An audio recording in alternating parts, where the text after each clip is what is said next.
You're now entering the Luxecore Studios. And you've secured a seat for the Protecting Your Radius podcast.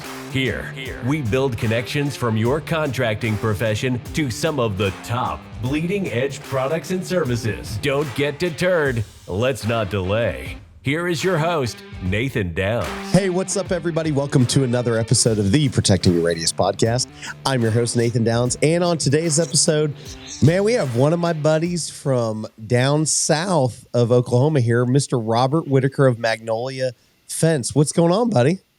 Hey, what's up, man? Glad to be on the show. Excited to be talking to you today and ready to rock and roll, my friend. Yeah, dude. Absolutely. You know, if for people watching this on YouTube, if I look tired, we just got done drubbing some suburb kids up here in Tulsa in football. So I am worn out, man. That sun. You know, I was thinking about this the other day, Robert. You'll appreciate this real quick. A personal note. I was like, man, I kind of want to, you know, as 40-year-old men or in your 30s, you don't play football or anything like that, right? Like that's just kind of faux pas. But I know a bunch of my buddies still do rugby, and I did rugby in high school and college. So I was like, oh, man, I'd love to get back into rugby. Bro, after coaching today for 2 hours out in the sun, I was like, if I played a rugby game, I would be dead for a week. Like, I would just be like, shut me down. I mean, my feet hurt, my leg, my thighs are on fire. I'm sitting there thinking like I wasn't playing, Robert. I have no idea. Why do I feel like someone, ran over me with a Mack truck out there at the field? I'm like, oh my gosh. Now, granted, I did see me in one of the clips running down the sideline with the kid, like, go, whatever. It's always a fun time. I coached my boys' soccer game today too, so I know exactly what you're talking about. I'm like, I think I probably ran I was looking at my watch. It's like, you've run 1.5 miles. I'm like, what? We're playing a football game and I'm on the sideline. I'm like, I should do that. I should do that tomorrow because I'm a pacer as well. I think I probably did some running, but honestly, it's probably more the yelling. I feel like they can't hear me, so I just raise my voice. But I think what they're doing is saying, we already know, and we're going to do something different anyways. So. Exactly. You don't need to tell us. I know, and I feel, I apologize to everyone listening because I know for a fact I've yelled way too much today. And even before we got on here, I was like, man, my throat is blown up. But we have a super important topic, and I have gotten a couple emails about this, Robert, and you and I just happened to be talking about this the other day, and I appreciate and respect your longevity in the business and the fact of you have seen the different moves in the market over the past 15 years, right? In construction, period. And we're seeing more and more people, especially the new guys and gals that have really got into fence and like outdoor construction services since COVID, when all this stuff really exploded. But maybe they started their business or they really started kicking things off through the COVID years of 2020 until now. And everything is just starting to dip and slow down. So we're at that point. We're seeing people. We know there's people out there because we see on Facebook and on Instagram and stuff being like, "How do I get business? I don't have a job." And that there's that fire in their bellies, right, Robert? But they feel the pinch. They feel that pain. So what do you think's going on? Tell us. I know you have some really cool stories about it in the past and stuff. So I just wanted you to share some of that to start the conversation. Yeah. Just to speed, kind of like to the punchline. We're feeling it too. So, as most of the listeners probably know, I mean, we are a big company. We offer multiple services, and we're feeling that. We have to take a step back, and I would encourage everybody else to as well. Is it what's causing a slowdown or a correction, right? Mm-hmm. And so I think just to make sure we kick this podcast off correctly is I think that we were operating at an inflated amount. And so when we're dipping, we're just really kind of back to probably what busy used to be. So I don't believe, and I'm no analyst by any means, but I don't believe that we've gone. The bar is, let's say, 100. I think we've been operating at 200 for a while, so things have been easier, right? Right. It's hard not to want to panic. It's hard not to say things are slower. But I mean, to also kind of get to the other end of the punchline is we got some really awesome tools now. Like people are pounding posts. People are using, the mini tractors. People are sharing tips to get things done faster. So I'm curious if slowdown feels like my schedule's not full, or is it because we're getting it done faster?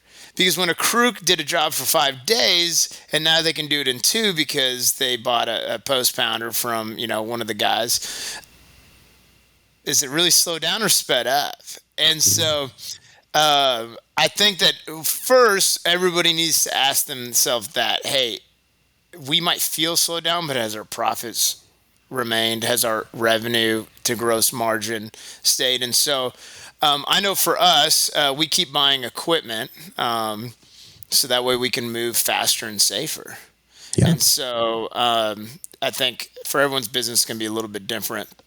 And so I too have seen a lot of those questions on Facebook. Is everybody else feeling the slowdown? And Nathan, I was going to ask you this. Sure. And I have an opinion, but why do you think they're asking that question? Like really, what? I think there's 2 main reasons why, especially people young in the business or owner operators would ask that question, is because they're scared, first off, right? There's that fear of failing. There's all the different doubts that have probably already crept in their head, or they're sitting there thinking, or like someone in my circumstance, right? Like I literally started the business and started working it full time last year. So I was at the end of all of this uptick and knowing full well that, all right, we're immediately like where we're going. There's going to be like hardship potentially right on the other side of this. But understanding numbers, that's kind of where I come back to immediately going, but if you understand your numbers, and I think I mentioned this to you the other day, I think you and I were talking about like AR and like cash and accrual and, how we do our books and our P&L and everything, and looking at your balance sheet. So a lot of this is like, Robert, a lot of this is real like, woo, there's people listening that going, I don't even know, I know I've got $5,000 in the bank and, I owe $2,000 to, Home Depot on my credit card or something like that, right? Yeah. Like that's a real thing, right? So I don't know. I kind of feel that fear is the first thing, but then the numbers thing is often where my heart goes for everyone, because I operate not out of fear. I operate our business out of power, but I also understand even when my numbers aren't right, because we're so new. You know what I'm saying, dude? Like I'm still doing the shell freaking game. I'm like, what is my overhead? We're trying to figure that out, man. I mean, that's the truth. I can't be more transparent than that. But I have an understanding, and I've done it so long that I'm like, it's going to work out. You just got to do these certain things. You've got to have this earmarked here, do the right things with your money. So that's my opinion. So what do you think about it, buddy? Yeah, so I don't know. I think it's the simple question to ask, right? Hey, is everyone else feeling a slowdown? And if we all say yes, like, then what? Like, oh, good, everybody else is that way. I fit in, right. And then if everyone says no way, then they go, crap, I'm not doing enough, I'm a failure, whatever else. So I don't think that the answer necessarily, I think the question is asked, but I don't think that we're anticipating how we'll handle the response. But had we maybe asked a better question or to a better or a different audience, I think we could actually use that feedback. So like, for instance, when you're saying, is everyone feeling a slowdown? You're admitting, hey, we're feeling a slowdown, right? Right. So right. what if we took it from an experience share? Hey guys, we've hit a slowdown, and we need to know what levers people are pulling to get immediate return because we are 2 weeks out. You're gonna get a clearer answer and a better direction than say, is everybody else feeling slow? Absolutely, or no. And the worst part, and I love Facebook, Instagram, and everything else, but the worst part about it is, Nathan, you had one of your best months ever last month. Yeah. And then I followed up and said, but that was through commercial work. And so, hey guys, I'm a residential installer. Are the residential guy, but we get busy on Facebook. We respond, nope, not busy at all. And then 3 days later, like, man, I should have probably cleared that up and told them because we're doing commercial or resident or whatever. And so I would encourage everyone, and this is kind of speaking to the audience because that's what you brought me on, is to one, just ease people's minds, is to ask different questions and maybe to different audiences, right? So having a slowdown across the United States, it could definitely put us in the same realm, like we're in it together. Let's get creative. We need all the people who are pouring their Saturdays and Sundays into getting creative. Part of this, but what if we say, hey guys, I'm in residential, I'm 2 weeks out. Does anybody have something that we could do to get an immediate return in 2 weeks? Or, hey guys, this is a better question even. Hey guys, I'm slow. What should I do with my time while I wait this storm out? Here, I'll tell you a good one. Why don't you dive into your books? Why don't you learn the P&L that you didn't have time for because we were bank account accounting because we were so busy making so much money it didn't matter? Well, that's not making me profit. Cool. Well, what if we dove into a relationship with the bank and asked for some money? And it's just, instead of blowing it on marketing because you're scared marketing, it'll be desperation. People don't like desperation. What if we ask those questions? Hey, what is everyone doing? Because we all know everyone's slow. What's everyone doing with their free time? Well, let me tell you what I'm doing with my free time. Spending it with my family. I'm working out. I'm getting corrected on my health. I'm fixing some of the things that I maybe have not maintained in my personal and my family, right? And then on the business side, I'm doing all the unfun things, but I'm preparing. And so I think that's one. What I think people should do to have reassurance that they're not losing their mind is not ask an audience across the United States unless they're asking for more of a general, like, hey, strategy. Yeah. What if you ask your supplier, hey, Master Halco, how are you guys doing? Because those are the questions. I'm not asking Instagram. I'm asking Master Halco. They have analysts who can actually tell you what's really going on. And they see it on the front end. They're the first people because they're the ones buying, commodities. So they already know what's going to happen in 9 months or 12 months or whatever, because they got really impressive people and Alta and all them other people. And so guess what? You call Halco and you're going to get some answers. And so I would encourage everyone to ask, to build a relationship with their bank, because they also have great analysts, and with their supply houses. And like, I'm not big enough. No, they won't give me the time of day. Well, then build a relationship with the larger person in your community and ask him to ask that question, because he should not see you as competition. He should see you as collaboration. So I want to really encourage everyone, and it's a great reminder for me, is that I think we should be asking different questions that either have tangible takeaways or KPIs or metrics, right? Now, if we're just wanting to vent and everything, I call it cuss and discuss, totally for that too. There's a place, but I think the people that have been asking this truly need help, but they're not asking for help. They're asking if people are, and so that's kind of where my mind's at, Nathan. Yeah, which is why I immediately went to, well, there's a couple different things. I immediately went to fixing instead of focusing on, really, like you said, I think that's a great idea, is how do we correct our question? Like, how do we redirect our thought process to figure out what's going to be more beneficial for us? So you mentioned that one of the things you're doing right now is resetting a lot of things in different categories in your life, like your family life, your business life, your spiritual personal. life, personal, Yeah. all that. Yeah. So Yeah. so what are some things that you do to get back? Like, we've been grinding, man, like so hard for the past couple years. So is there anything like on the family side, or you mentioned like working out and stuff? Like, what real quick, like, what are a couple things that you're doing that seem to be like helping you mentally, physically, all that stuff?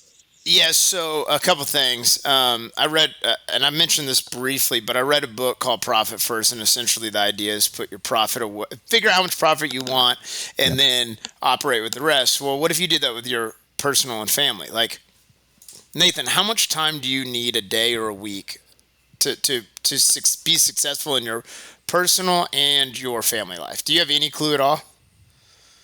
I'd probably say, like during the work week. Yeah. I mean, I have an but we don't know. idea. Yeah. Well, you don't know. Yeah. Have I sat down and done it? Nah. But we all know work. I mean, we all know at least it's 40, right? You know, for the part-time jobs. But I mean, realistically, we know we need about 10 hours a day, Monday through Friday, give or take, depending on what stage you are. So I had this idea that I was like, hey, I'm going to sit down and I need 2.5 hours a day and 6 hours a weekend, you know, for me. And then I'm okay, well, I'm going to work out and now I only have an hour and a half or whatever else. And so I would encourage everyone to figure out how much time, before they figure out how much the business needs, figure out how much time you need and your family needs. Yep. And I'm not talking about for honeydews. I'm talking about like intentional things. Like I go to church. So, I mean, I spend 3 hours on Sunday. I serve and I go. Like, so anyway, so to answer your question, I stopped drinking 2 years ago. And so with a clear mindset, and I take my frustration out in the gym. Now I've learned to love the gym.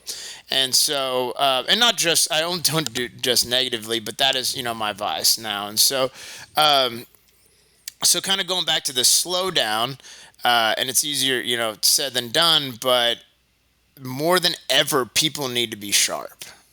Like, yes, there is a slowdown. So like, what are you doing? Like, what are you doing in your business?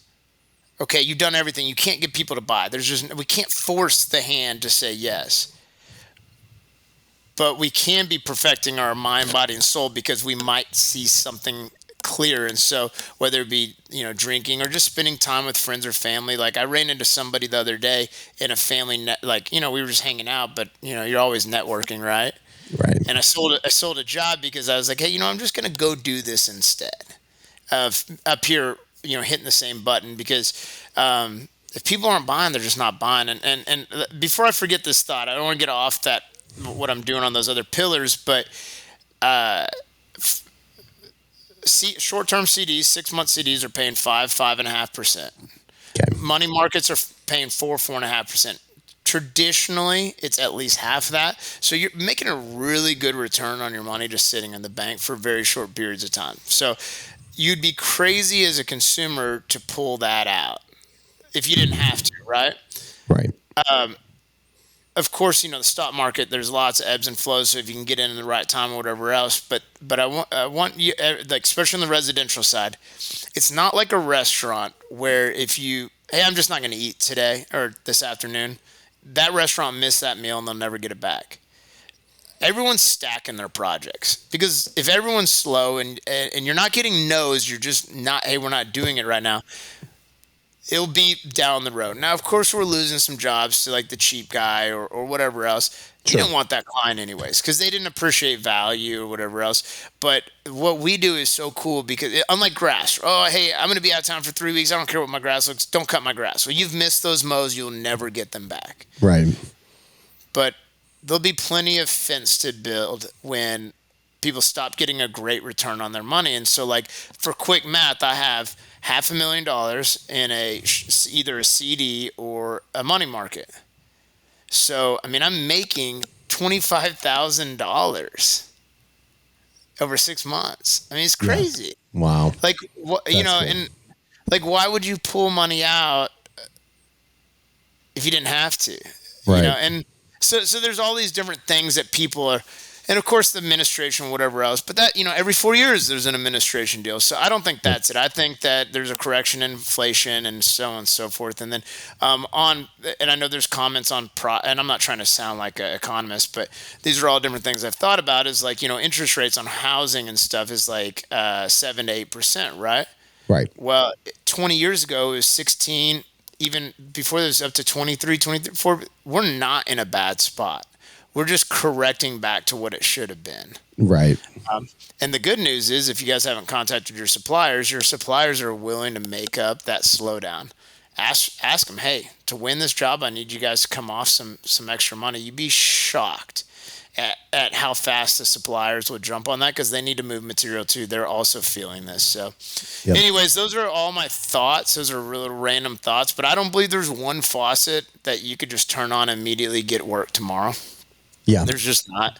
I mean, other than like we just had a little microburst storm blow through. I'm sure we're probably going to get a few phone calls from people like that, but you can't force, Right. So, so yeah, that's kind of where I'm at on that, man.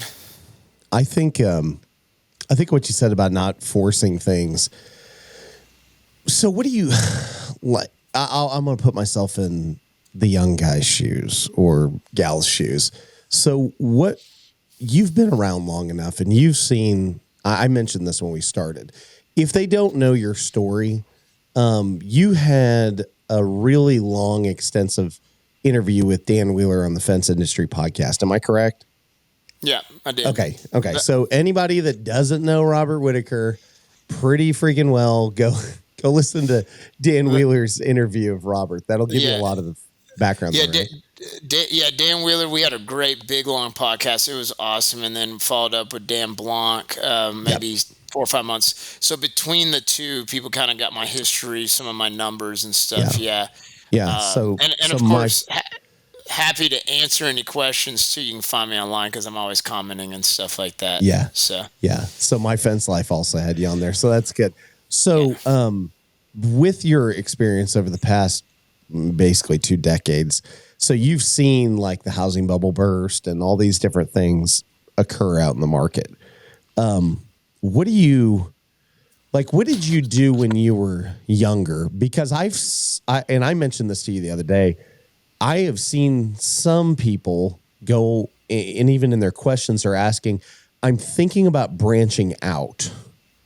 Like my main core is residential fence, but I'm thinking about getting into residential decks or concrete work, right? Like things that are kind of similar, but they're different enough. You have to go chase those things down different verticals in the market. So what do you think when I say that? Like, what would you tell someone, or what do you remember when you were younger going through this stuff? So, I've kind of done it all. So, I mean, generally the typical way of doing business is actually doing everything and scale back, right? Mm-hmm. What I've noticed is a lot of the fence guys, new or old, are only doing fence, gate, stain, whatever, right? Yeah. So they're very, very focused, especially if you've been in the last 2 to 3 years. There's been so much work. And I put in quotations because I think it's always there. I just feel like it's easier to get because we're making easier touches clients. But anyways, nonetheless, so I've owned a landscape company, sold it, and then it just sold at a successful transaction, and Magnolia Fence and patio. So we do it all. We established our fence company, and we made a pivot to patios when we knew that we had the infrastructure, our SOPs and stuff like that. So we made we plan to continue to add services, but we're going to ask, why are we offering these services? What's it going to change in our organization? How much cash is it going to take? Is it going to take, away marketing dollars or attention? Like we get people call, I didn't even know y'all still do fencing. Y'all promote patio so much, or whatever, or vice versa. I didn't realize you guys do, and so, I mean, listen, if you can't make payroll, you do whatever you need to do. And I've always done that. I would encourage everybody, if you're going to do something, and nobody gave me this advice, but if you're going to do something, make sure that your exposure is low. So like something like a deck, especially anything overhead, right? If you go more than in Texas, if it's above 6 inches, you got to get a permit, so it gets more confusing as you go 12 and a half feet up, but you want to make sure that you limit your exposure or long-term liability. I kind of talked about this a little bit. Let's say we're in a downturn. Hey, I'm going to pick up some of those jobs, and then I'm going to go back to what I'm good at or better at or enjoy more, my passions for fencing. And then I get a warranty claim or I get a lawsuit or something to that nature. And so just be really careful what we are exposing ourselves to. But if we're willing to put in the effort to really learn how to, like, let's say, install decks, with that effort, could we maybe go back to what we started? I mean, I started door knocking, putting flyers. I get it now. They'll know solicitations and stuff. I mean, I asked any fencer I talked to, I'm like, hey, listen, I get it. Chamber of Commerce is not as big anymore, but when was the last time you went to a real networking event? When was the last time you went to your kid's soccer game with your logo on to maybe hope that one, maybe go back to some of the basics. I pass people all the time and I'm like, hey, why don't you have your logo on your car?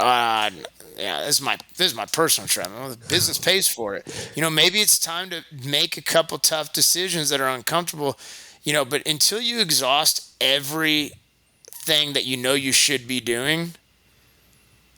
But why would you go to decks if you don't have a balance sheet?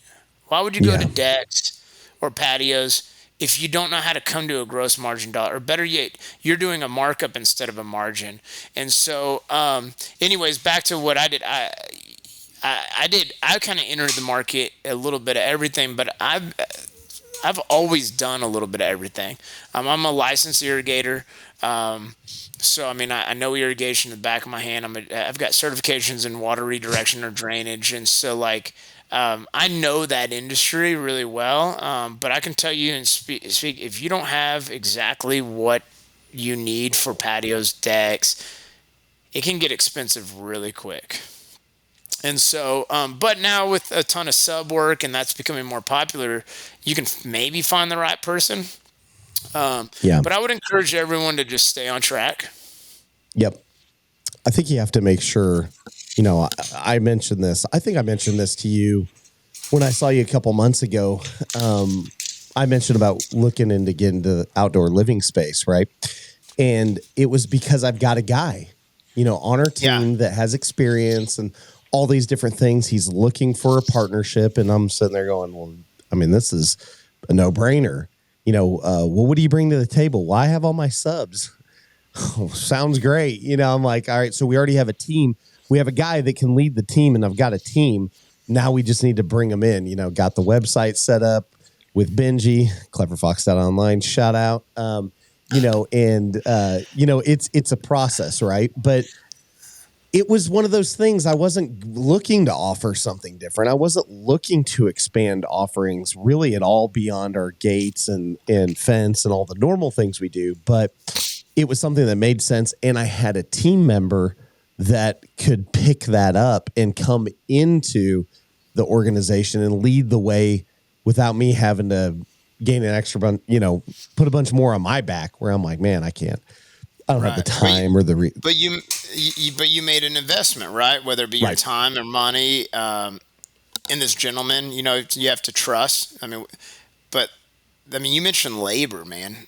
That's probably the second most popular question is how is people finding labor?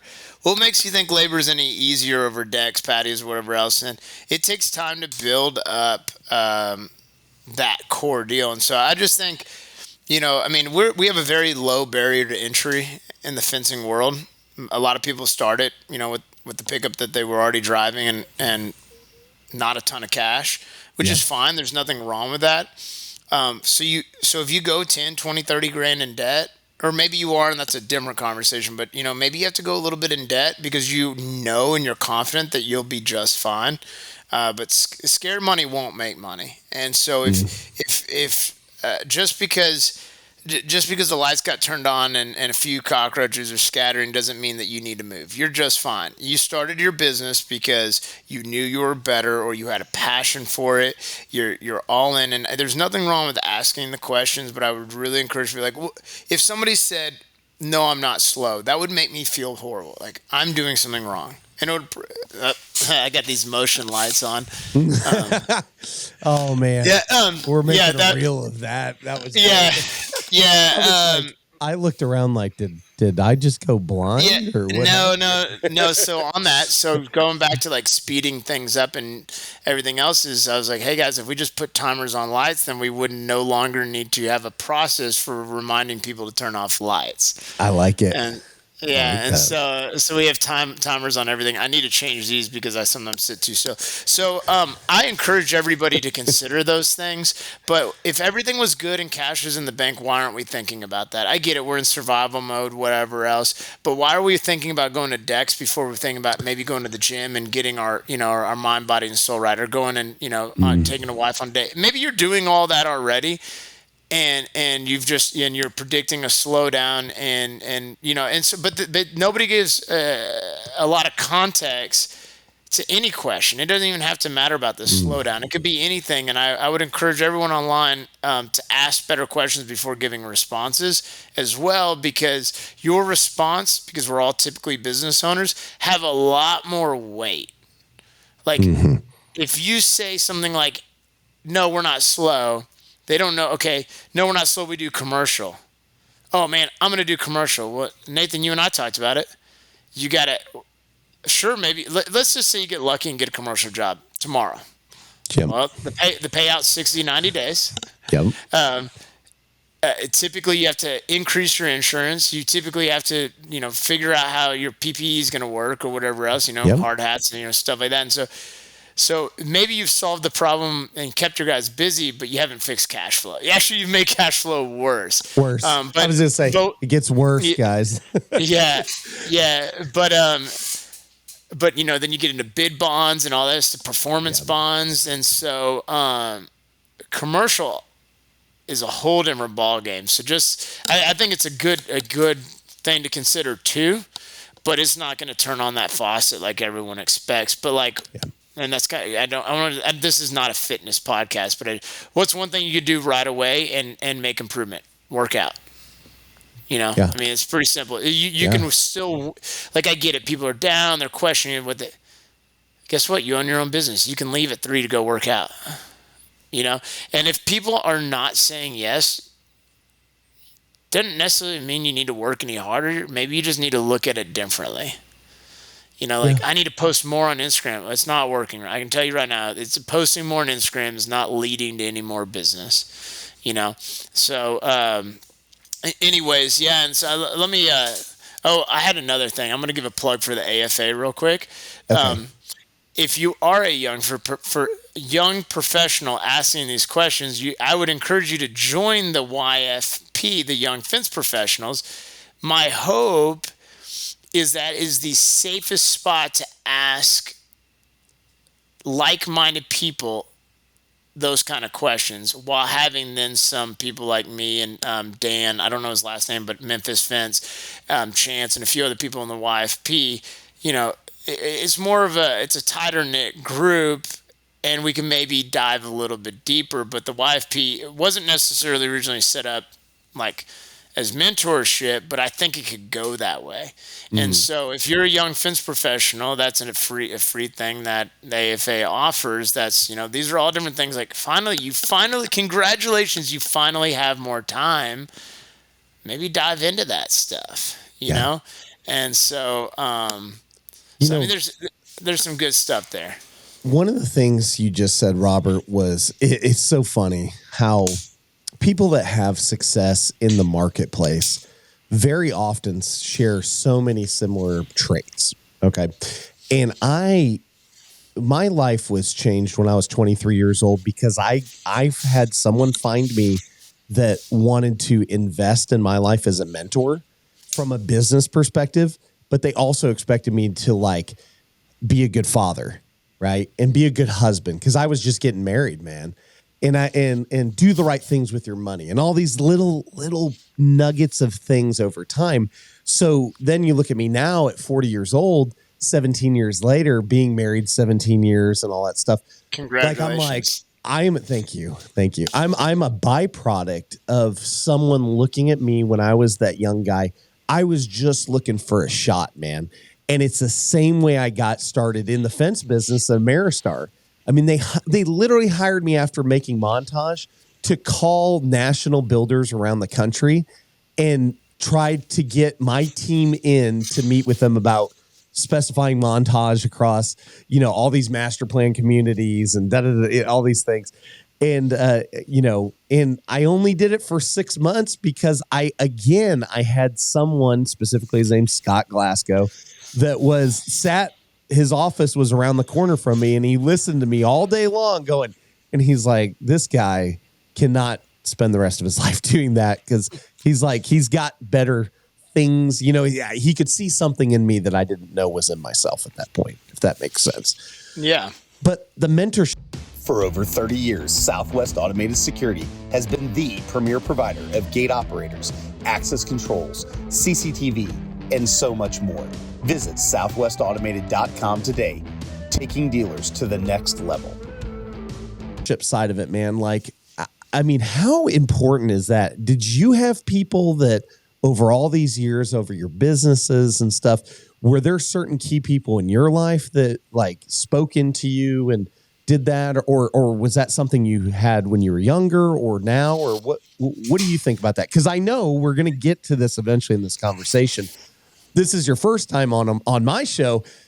You do coaching and all that stuff now too. So like I said, we're going to bookend this with that because I think that's important for everyone listening to understand is, but I want to know from you first. You tell us first. Yeah.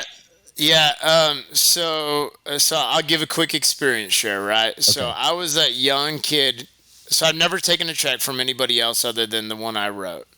I was that young, egotistical kid that thought should not take any advice or direction from anybody because then I would only be below them, right? I thought everything I looked at was a competition.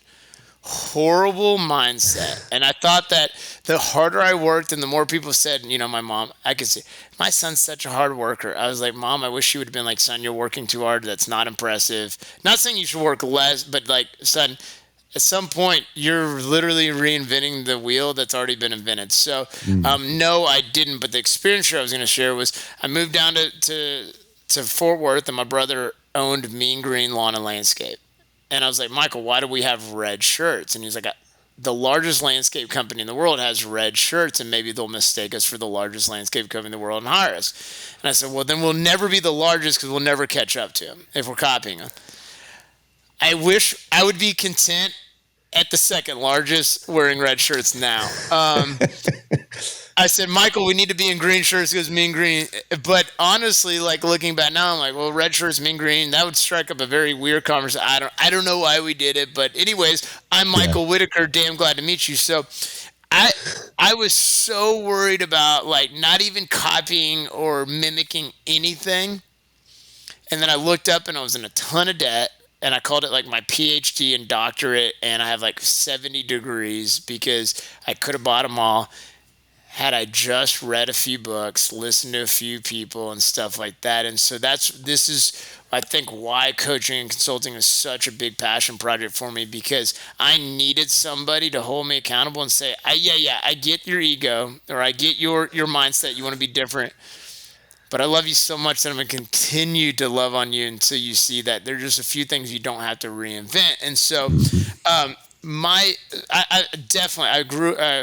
I'm part of a couple accountability groups and all that, but I want to speak specifically on one. Hands down, the best mentorship that I'm receiving right now is Audible. I listen or read, but we all know most people Audible. I'm at 2.75 the speed, so I can get through a 9-hour book in almost 3 hours. And I am just absolutely floored with, Nathan, I could ask you, Yeah. But in reality, why don't I listen to some of these other guys too that have been doing it for 40 years? You're only 40 years old. They've been doing it 40 years. Like Maxwell, Dave Ramsey. They've already gone through it 10 times. And so I have several mentors that don't even know that they're mentoring me because I'm reading a ton of books.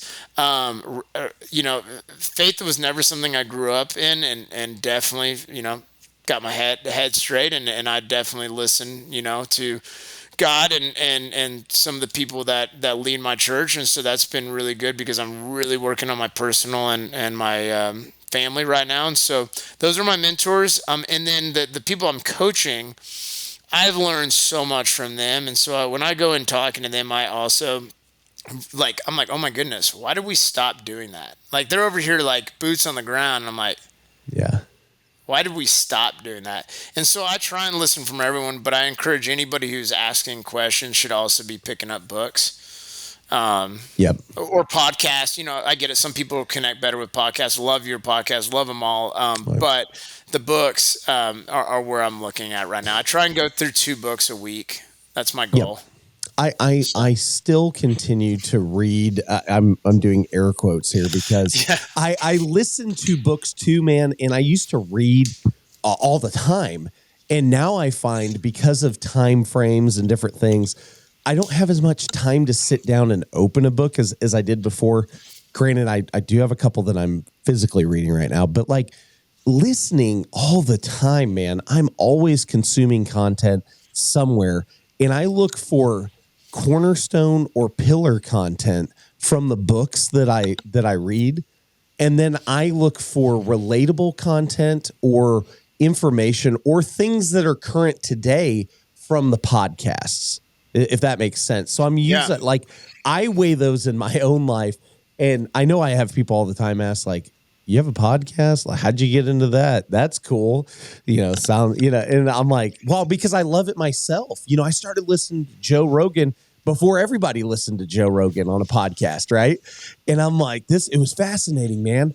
I've never seen people sit down for 3 to 4 hours and just deep dive into so much stuff. I'm like, man, how cool of a job is that?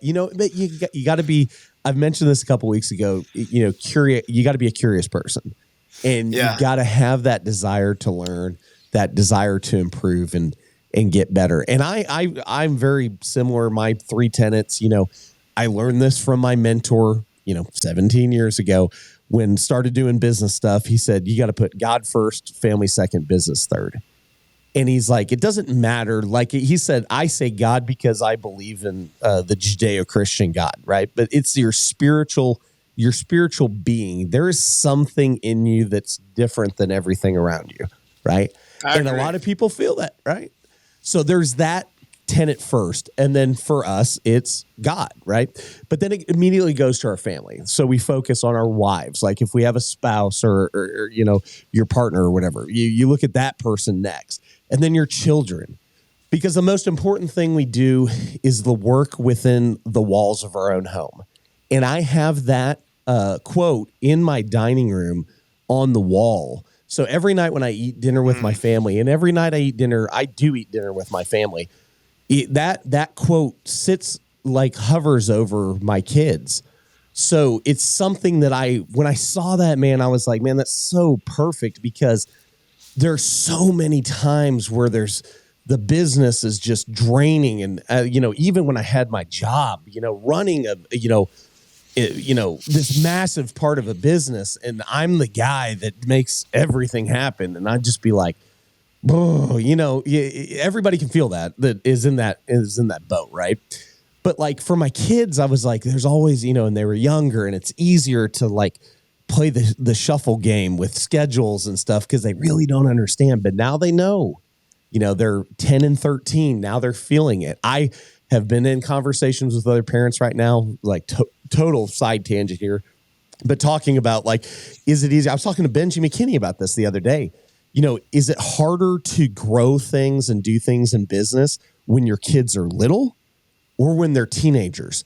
I feel right now, Robert, it is freaking way harder with them as they're getting into their teenage years, because now they are openly know, and they're starting to say things. If I slip on something, they're willing to call me out. Right? Does that make sense? So like, they're like, well, Dad, you said it's God first, family second, business third, but here you are doing all these other things with business. And what about us? And I'm like, freak, what are you talking about? I'm here all the time, you know? So like, there's that, like I said, it's a balance, and it's never going to be perfectly balanced. Like, you can never really find that. But that's why I have to, in the back of my own mind, I have to prioritize things to make sure that I know what I need to do on these days. Like, why do I not I try not to work on Sundays at all. But dadgummit, bro, every other day of the week, my butt is hustling like 6 days a week, because what I found was, especially for you young guys, I found was everyone thinks you work 5 days a week, but there's 7 days. Yeah. I use that 6th day to crush people. Like, I literally have thought about that for forever. There's my timer. Hold on. Yeah, let's time out. We're back in the darkness, friends. Yeah. but like, you know what I'm saying, man? Like, I did that when I was younger, and I've continued that on going. There's so many people that just think like, well, no, I work Monday through Friday, like 8 to 5. And I'm like, who came up with this? Like, no, that doesn't work for me as a person, as a human being. That doesn't work for me as a business owner. But now I work, you know, which would be shocking to like my friends at Ameristar that would give me a hard time because I would work weird hours, like 9 to 6 and stuff. No, now I work like 5 in the morning to 8 at night, and, you know, like take a couple hours off to go home and have dinner, or, you know, whatever, or get cut off at 5 p.m. or 6 p.m., go do football, hang out with my family, and then at 10 o'clock at night, pick it back up for 2 hours, and then go to the gym, wake up at 4:19 a.m., go to the gym. I mean, it's crazy. Like, right? We all have crazy lives. Like, well, yeah. And you're in the commercial. I'm going to pull us back into relate what you're just going back to Fence. You're in the commercial world, so you haven't seen this slow down or whatever as much. Maybe you're also launching a new division with your patio, and so you pre-slow down. You've of course got the podcast. You and I've talked about it. You're determined to continue to establish SOPs and your books and stuff like that, right? So you're feeling like I want to be clear to the listeners. That you're filling your time with all these things, but it's not out of desperation. You're not going to back to work at 7 or 8 o'clock because you're trying to drum up next day's business. You're doing it because you're wearing multiple hats, growing a business, and so but you just shared a whole lot of different things, and you made me think. You know, I think the question on Facebook should be, what are y'all doing with all y'all's free time? Oh, that's right. Good. Yes. And I can tell you what Nathan did with it. He started a new division. He is, you know, spending time with his 10 and 13-year-old. He's pouring more into his family. He's building his business out correctly, launched his podcast, and is picking up calls like this, helping everybody else answer those tough questions. But what are you doing with all y'all's free time? And then I'm going to ask you back, listeners, what are you doing different? What did you do different? Write it on your wall. What did you do different this week than last week? And so I have this idea. So generally we track revenue, right? How much we sold. And I hear the closing rate. Oh, man, if you're not closing 50%, you're not good. Or if you're closing 50%, you should charge more or whatever else. I can tell you this much. If you need to do $100,000 a month to stay alive, and you're unsure if you should lower or raise your price, look at it this way. If you're only sending out $50,000 in estimate, doesn't matter if you close 100% of the deals, you are in trouble. Yep. So I want anybody who's concerned about this slowdown to blanket estimates. Get as many estimates out. You're like, well, I'm not getting the calls. Well, the people that are saying yes, call them back. Hey, what do you think about maybe adding cap and trim or stain or switching from galvanized to black? Maybe just gently upselling them. And so, again, different, right? And so I said this the other day, and it kind of blew someone's mind because it's something I've always thought of. But when when I sell you a fence, especially for the guys that are 4 or 5 weeks out, awesome, right? We're only like 4 or 5 days out. But if I sell you a fence, and let's say I'm 2 weeks out, normally I agree to, like, let's say an unstained fence, right? I agree to an unstained fence because right now I've budgeted for that. Well, by the time I finish installing, guess what? You've received 2 to 3 weeks worth of paychecks. You're rebuilding up a new savings account for the next investment, right? The day before, hey guys, I just want to check in. It's only $700. They look at their account. Their account looks different than the day they hired you, right? And so especially the 6, 7, 8 weeks out, they've already started rebuilding a nest egg. So don't be nervous to ask for more, because we all know if you, let's say, an unstained to stained fence, are you selling them something that's crappy? No, you're selling them a better product, which would then limit your exposure, make for a better fence, be better marketing.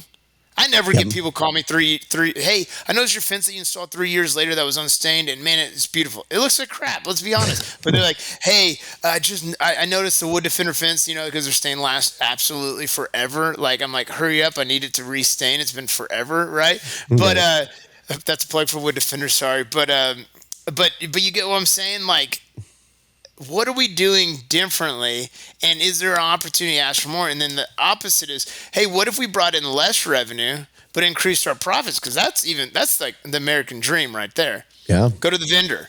Hey, vendor, I need 3-4% off to win this quote, or I need 3-4% off because I need it. And I got to thinking about it too. Like, we're gonna be okay. Within the next 90 days, things are going to turn themselves around. And worst case scenario, absolute worst case scenario, we've got about 5 months till February, April, March area. I skipped March. And it will be okay. So, okay. So contact Halco's or the Binfords or the merchants and say, hey, can I renegotiate my terms? Obviously, it's better to have negotiated terms prior to needing them. Go to your bank. Pick up an American Express as long as you're using it for the right reasons. Because let me tell you a trick. Master Halco floats me for 30 days. I pay it with an American Express. I float American Express for 55 days. And then I pay it with my bank. So I'm basically creating almost 90 days of a line of credit, zero interest. And so just get more creative. Now, of course, if you're not really good at paying off your bills and everything else, but don't freak out. And if you truly believe in what you're doing, you'll be just fine. I do think that expanding into decks or like-minded things are a good idea. But if you do R&D, it should take 6 months for you to be ready to launch this. Like, sure, if one of your repeat clients wants to build a deck, but you're already building those decks. We already know you are. What you're really asking is, should I add decks to the end of my name? No, if you're going to do it, go look at Nathan Downs' website. He went all in. He got a landing page from Benji, and he contacted me. We had that call. We went through stuff. You found the guy, and the guy had the guys. You had to go into your QuickBooks and create new services and cost codes. You have to do R&D. So if you're looking for a quick fix, that's not it. Now, if you have to survive, totally different deal. But I would really recommend looking at all of that. And I think you need to be honest with your bank and say, bank, things have slowed down. And then guess what they'll say? We know. Yeah. Because it's slowed down for us too. Everybody. Yeah. Yep. Yeah. It's not a surprise. And so we need some help. And so going back to the original thing I said, which was, hey guys, what are you doing to propose to the banks to get better terms or extend terms? That would be a tangible takeaway. But hey, does everyone else feel a slowdown? Yeah. Yeah.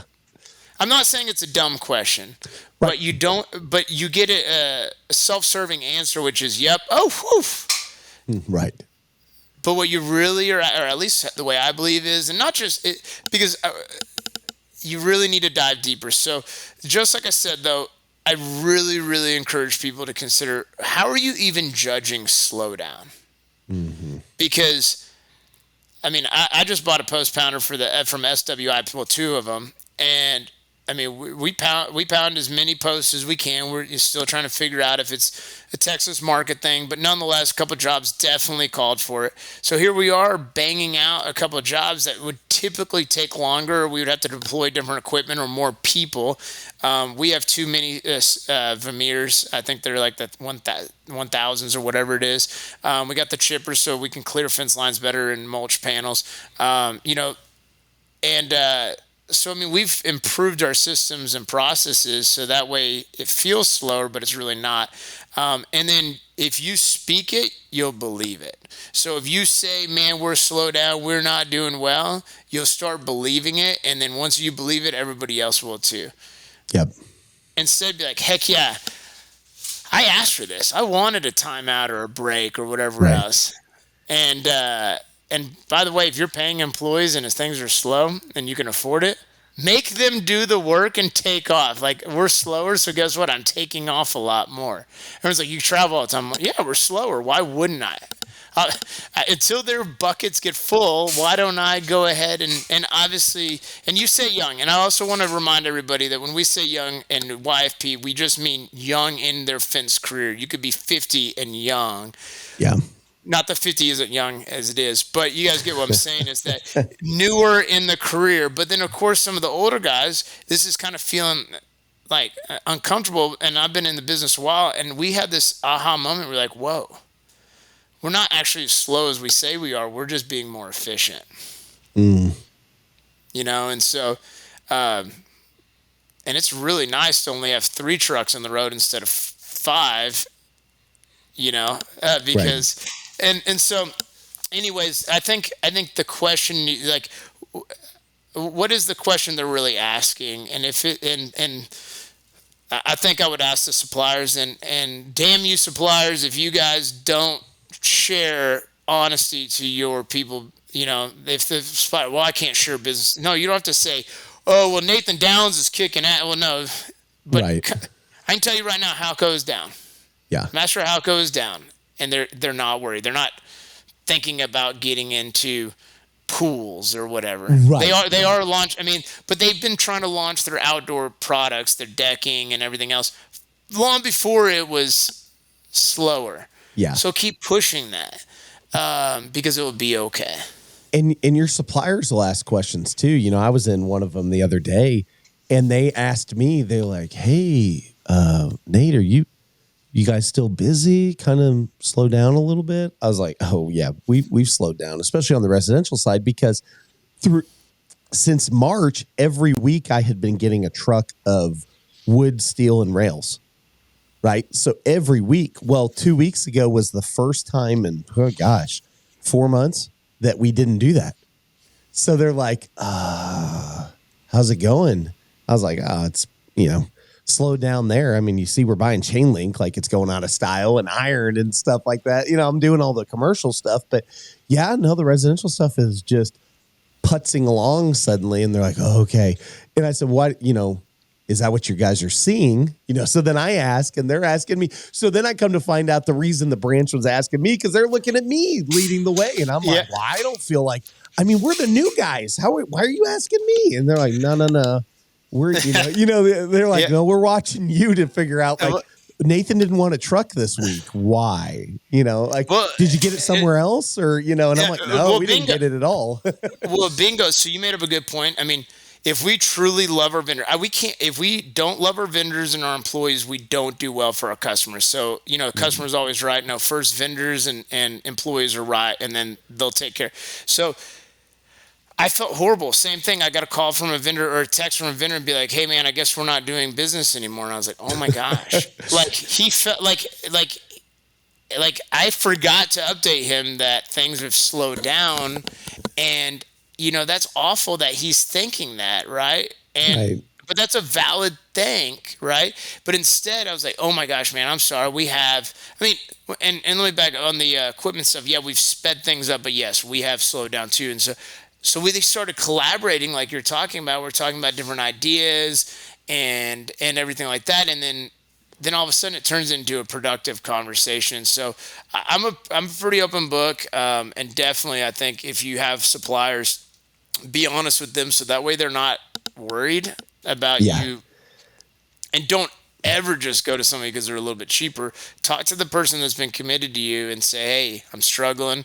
I need to make better margin, see what we can do or whatever, or negotiate terms. That's pretty much it. Either you get it cheaper, you get to negotiate terms. You don't typically get both. Right. But yeah, I think we'll be just fine. But I think if this is the line, we passed it. Yeah. And we're down here, and if this isn't fun, we're like the normal line. If this isn't fun, then it might not be for you, because this is how most of us big guys know it, is somewhere here. We just had a lot of fun, but history repeats itself. Yep. So we're on this is just, the okay fun line, whatever. But then those spikes keep us in the business, right? This like, right. Oh yeah.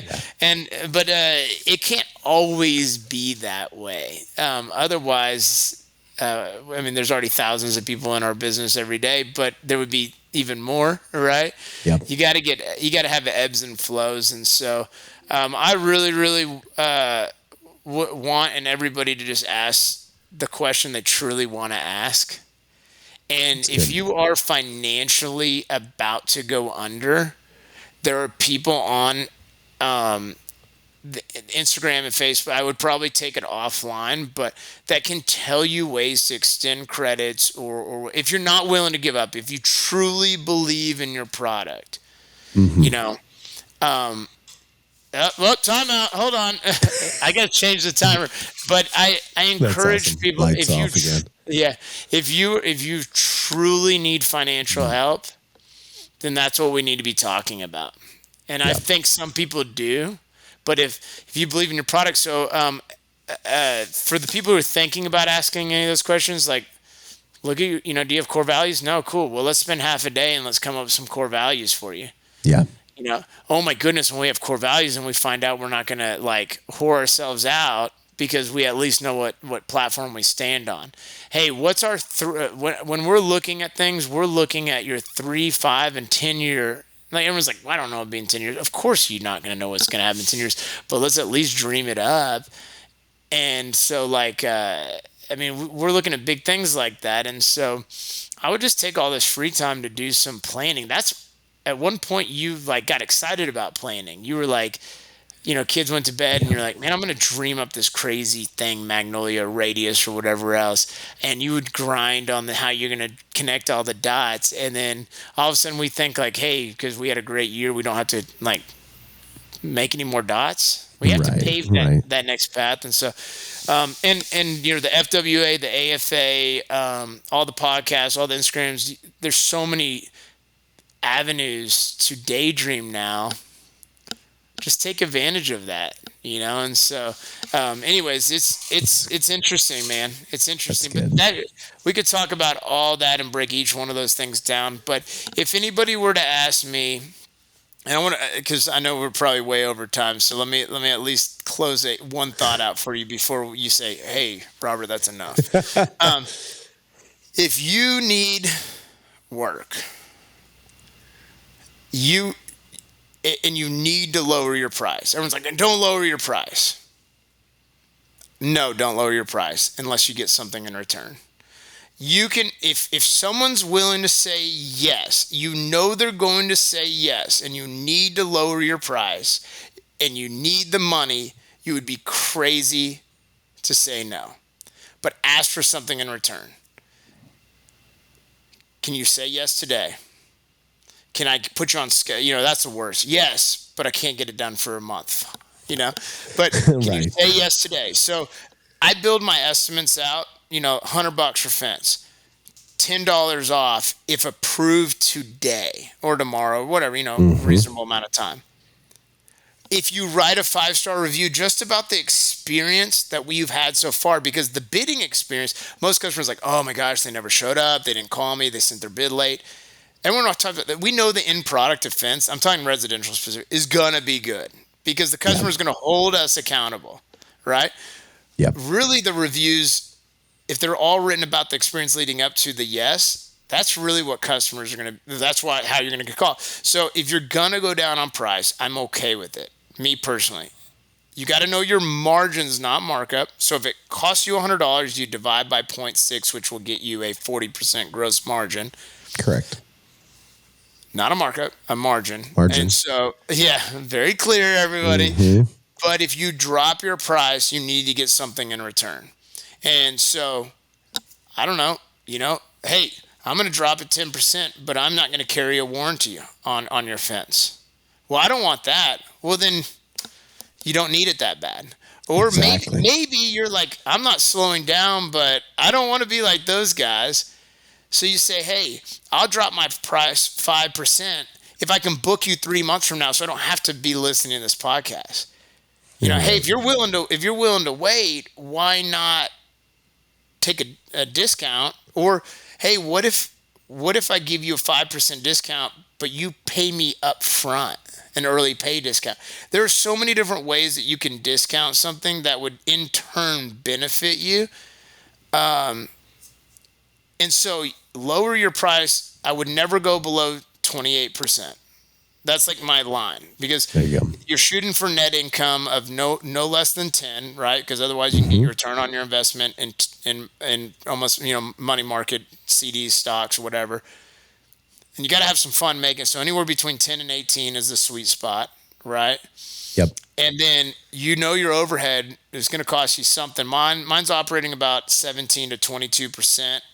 But that's because I have such high volume.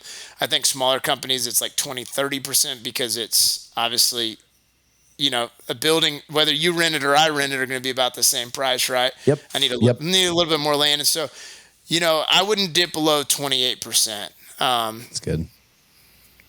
And don't be ashamed. And just know if you put a timer on it, it's okay. And especially if you have bad to the bone dudes. Keep them busy. Don't let them go. Even if the discounting doesn't work. I had this aha moment, and I know we've seen it before. I was like, why am I not building tent panels? Why not? Why would I not build tent panels?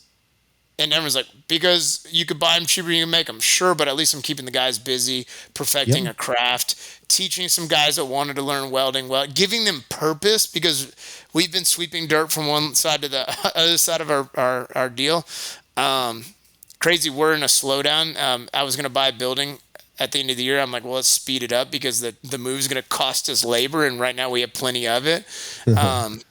So anyways, like I said, what are you doing different? Just get creative, ask better questions. So I love the question of, what are y'all doing with all y'all's free time? Yeah, that's awesome.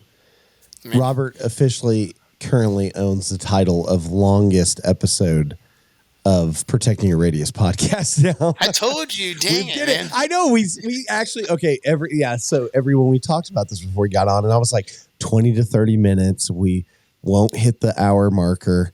I love it. Well, what's funny though is we're going to do this again because I respect Robert so much, everyone that's listening to this. But on top of that, the last 4 minutes is gold for everyone. Like everyone in any business needs to hear what you just said, because that is like the essence of what we spent an hour working up to. You just like hit that nugget in one shot. So it's so awesome. So you are now doing coaching stuff. You've started talking about that, something about purple, something, of course, surprise, purple. Hey, how about those horned frogs last week? Well, Neon Dion and his boys said, yeah, you got lucky against Michigan, but nah. Yeah, you're right. I guess, so cat's out of the bag. Yes, it is Purple Coaching and Consulting. Purple Coaching and Consulting. So the difference between coaching and consulting, you actually work to make progress. Coaching, you just give some tools and let people figure it out. I think during slowdowns, people need more consulting than coaching. They need help. We landed on purple. It ended up being the right thing. If you research what the meaning of purple is, it's wealth, independence, royalty. It comes with a ton of stuff that we are all trying to aim for. And then the people I'm coaching right now, they call me the purple people teacher. And so I was like, you know what? They're right. I mean, it's Like purple, purple everything. I love it. It's a color that brings me a whole lot of joy and happiness. I love Magnolia Fence, and I'm super proud of it. And so why not just continue that? But yeah, I've been coaching for a while. Well, for the last 6-8 months, formally. I'm willing to share anything and everything. I love to talk. You don't have to pay me to do it, but obviously, if you want to really, really dive deep, it does take time, and there's got to be buy-in from both parties. Yep. And so, I love it. I don't have a niche right now. I mean, I think definitely people would say like vision, and then scaling is hands down scaling. And then I've entered the sales space. I've actually had some, I'm having a weekly sales meeting with the people I coach, their sales team. So, because a lot of times sales teams are only 1 to 2 people in a smaller organization. So like you're only having a meeting with just one person. And so now we're collaborating with multiple. So like I have people from Oklahoma, Sherman, and California, and we're sitting down, we're jamming, talking about deep stuff. And so I don't know. I'm going to keep playing around with it. I think needs are going to constantly change. I can tell you one thing, that my coaching business, although I know the fence industry, it's definitely more business related. And then you apply it to fence or decks or whatever else. I think I'm going to do a mini summit or something on outdoor living, because I think people are going to want to get into that space. So before they do, I think I would love to share the pros and the cons and stuff. But yeah, man, I've enjoyed it. Enjoyed, of course, all the other coaches and leaders in the industry, and it's connected me closer to that. So yeah, that's awesome. So do you guys have a website for that now, or? Yeah, it's purple. Yeah, it's purplecoaching.com. Picked it up. Benji is putting together the website right now. He finalized the logo actually this morning. The guy never stops working either. He gets too excited. Benji's like, yeah, I know you said I don't have to get it done, but I woke up fired up about it. And, he has this aha moment. So, yeah, it's purplecoaching.com, but it's not launched yet. And in all honesty, I'm still perfecting a few things. So I would love to talk people individually, but I know I'm going to have more of a copy paste on certain stuff. I'm spending a lot of my time right now going to different, so I'm actually training some people at the AFA in Myrtle Beach this coming week. I'm doing fence school. I thought I'd be in a classroom, but it turned out I'm going to be teaching people how Bill Gates dig holes and stuff like that. I got that too. But it's good to see, because those are definitely entry level, ready to learn, and so I get to see their needs. I was approached, and I'm going to be teaching an 1.5 hour long class at FenceTrac over accountability. That is going to be insane. I've been preparing for that already. I get it. I have several months, but I want that message to be awesome. I said, hey, how big is your classroom? He said, biggest one's 350. I said, I think I'm going to need that, because once I figure this all out, I'm going to make sure we fill that room. Yes. And so, I don't know what everyone's needs are, but I definitely want to make sure I can share my stories and my experiences, and then work with the Tonys and the Seans and everything else to make sure that whoever the best expert is at the content, that they get in front of them too. Absolutely. And so, yeah, man. So I've super enjoyed it. During the slowdown is a great time for anybody to pour into themselves. Yep. So. You will never regret dollars spent to make yourself better, because one day you'll realize that for the thousands of dollars you could have spent to improve yourself, the income potential only magnifies over time. I mean, I think I've seen it 5-fold, 10-fold, 50-fold off of investing in different programs and investing in like books and coaching and mentorship and all these different things. So I'm super excited for you. We will definitely have you back on to talk more. I will compile a bunch of questions from these young cats or newer cats in the business as we continue to see them, and we'll bring Robert back on so we can sit here and chum along for hours and hours about this stuff. So yeah, Nathan, I'll end at this. It's gonna be okay. It'll be just fine. It's just fencing. Yep. It truly is. Go home. Don't do anything but love your family. Love whatever spiritual being that is, whether it just be you or God or whoever else, and then love your neighbor. I mean, just seriously, it's going to be okay. But no one does their best work panicking, and so I really just encourage everyone to be like, it's going to be okay. It That's really powerful. is. And if it gets tough, it's called adversity, and we'll get through it. But we've got to change the mindset first. And I don't think any of those were bad questions. I don't think anyone's freaking out or panicking, but I want to really let everybody know it'll be just okay. So instead, let's go ahead and think about what are we doing with our free time and what are we doing differently. And I think we'll be just fine. And I've said this over the past couple months as this all started approaching, Robert. I've talked about this on the podcast. It's just like taking your muscle and you want to build muscle. If we want to get stronger we want to improve our body strength and composition, we have to put our muscles under pressure. There's tension there. And to grow muscle, you have to tear down what's currently existing to create a base to go on top of it. So just always think about that. So I'm always thinking about the gun show, what are we doing here? Get it going. But man, that's this powerful stuff. So we wrapped it up. We put a bow on it. Robert, great show. Appreciate you as always. Everybody go check out everything there. And we'll see you guys on the next episode. Peace. Awesome. You've been listening to the Protecting Your Radius podcast from the Luxecore Studios in Bixby, Oklahoma. Thanks for sticking around, and connect with us and all of our partners at www.protectingyourradius.com. We want to thank our premier partners.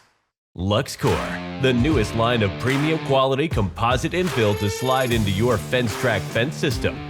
Frame your style today. Also, FenceTrac, the world's first patented standalone stain machine. Utilizing flood coat technology, FenceTrac covers boards, pickets, posts, and any type of dimensional wood you can think of. And what better way to use your FenceTrac machine than to use the easy application Wood Defender family of stains. Wood Defender goes on easy and covers in one coat with no back brushing. And of course, the true power of our show is you, the listener. Please rate and review our show on whatever platform you consume this content. Your 5-star likes and reviews help other contractors get the message that we all want to be better and do better. And in the construction world, we can never forget that before you can be great, you've got to be good. Before you can be good, you've got to be bad. But before you can even be bad, you've got to try.